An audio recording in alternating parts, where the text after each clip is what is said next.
দেখেছেন ম্যাডাম, আমি বলেছিলাম না আপনার ডিভোর্সটা আমি এমনভাবে করে দেবো, করে দিলাম তো। আর কোর্ট যে অর্ডার দিয়েছেন আপনার হাজবেন্ডের থেকে টাকা নেওয়ার বিষয়ে, সেটা আমি 2 দিনের মধ্যে সেটেলমেন্ট করে দেবো। এখন আসছি, হ্যাঁ।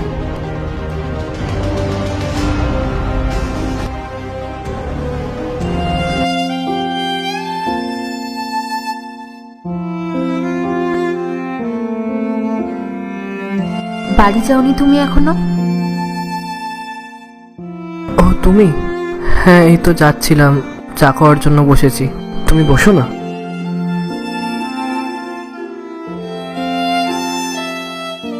চা খাবে?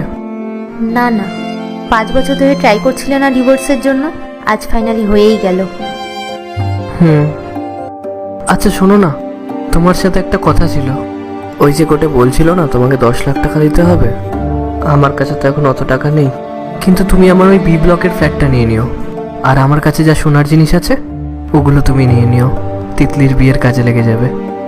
আর আমরা যে বাড়িটাতে থাকতাম ওটাও তুমি নিয়ে নিও। আর আমার যে গাড়িটা আছে ওটাও তুমি নিয়ে নিও, আমার ওটা কি বা কাজে লাগবে আর। কোর্ট তো শুধু 10 লাখ টাকা দিতে বলেছিল, তুমি সবকিছু কেন দিয়ে দিচ্ছ? আরে আমি তো একাই, আমি চলে যাওয়ার পরে ওইসব কেই বা সামলাবে, ওই জন্যই বলছি। তুমি চলে